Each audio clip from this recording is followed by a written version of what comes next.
Question 12. This is about viscosity.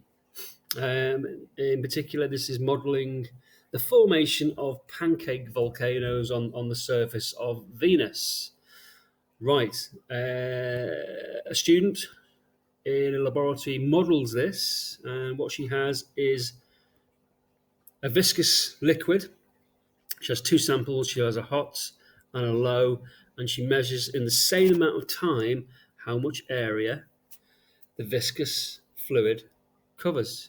Okay, because if you dollop, so in the middle there, it's going to spread out, isn't it? It's going to spread out. That's what she's doing essentially. Now, explain how the student's investigation supports the idea that high temperature lava covers a large area. Okay, pretty straightforward. Right, so basically, the two tests are done in the same amount of time. So, with the higher temperature liquid, it's going to be less viscous. So it's going to travel out. It's going to spread out and cover a larger distance in the same amount of time, and therefore cover a larger area in the same amount of time. Okay, it's as simple as that. Right, the next part of the question, where you have to do a calculation, right, this is a different experiment. Now, this is actually your terminal velocity core prac that she's doing here. Remember where you dropped some ball bearings through, I think it was washing up liquid, and you measured the terminal velocity. And from that, you could come up with a value of the viscosity, this fella here, the Greek letter eta. Okay, so there's the equipment. Yeah, a long white cylindrical tube. You used plastic measuring cylinders, large plastic measuring cylinders, two steel spheres. I think you had a whole range of diameters. I think you did this with your phones, and it's suggesting to do that here and meter rule. Right, student observed the sphere. Now she's got two. She's got a 7mm diameter, and she's got a 22. Okay, but she's doing we've got data for the 7mm one. Right, it falls 0.8 meters, 80 centimeters in 5.3 seconds at a constant velocity. So already we can find V, can't we? We can find the terminal velocity. This fella is not V. That might have caught a few of you out. That is the volume of the sphere, isn't it? Okay, so volume of the sphere. This is what we're trying to find out. This is viscosity, measured in Pascal seconds. Volume of the sphere, gravitational field strength, density of the sphere, density of the liquid it's falling through, pi, radius of the sphere, and this small v is your terminal velocity there. So this question is literally just substituting values into that equation and finding eta. It's really straightforward. Okay, I think this question is just testing how well you can basically calculate, using a fairly fancy equation. Okay, so first up, we need to calculate V and V, volume and terminal velocity, don't we? But the other values were given. So terminal velocity, it travels 0.8 meters in 5.3 seconds. So terminal velocity is 0.8 meters in 5.3 seconds, which is 0.15 meters per second. 0.15. There we go. Okay, so there's our terminal velocity. What else do we know? Well, we know we're given diameters, aren't we? So if the diameter is 7 millimeters, the radius is going to be 3.5 meters. But let's get that before we do anything with volume. Make sure you get that into standard units, meters. Volume. The volume of a sphere is 4/3 pi r cubed.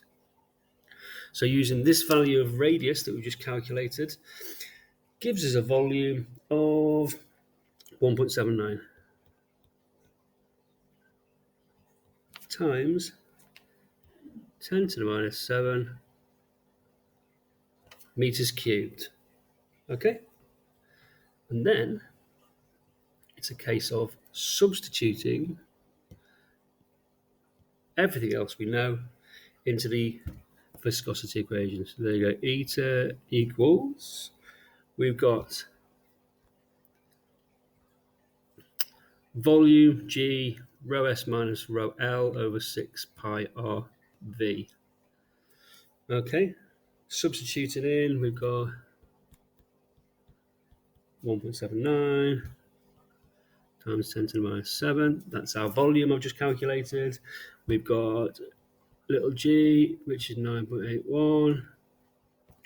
We've got the volume, the density rather, of the sphere of the ball minus the density of the fluid through which it is falling all over 6 pi.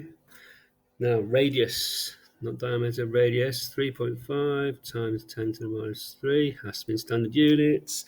And finally our terminal velocity, which we calculated. So I think this question is designed to see how good you can perform a big calculation like that in an exam, to be honest.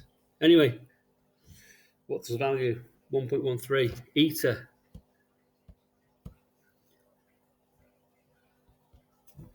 1.13. Don't forget the unit. Pascal seconds. Okay. Boom. Viscosity. Part 2. Last little bit. If the student had used a larger sphere, the equation would not have produced the correct answer. Right, the Stokes law equation is only valid for spheres of a small radius. What's the reason for that?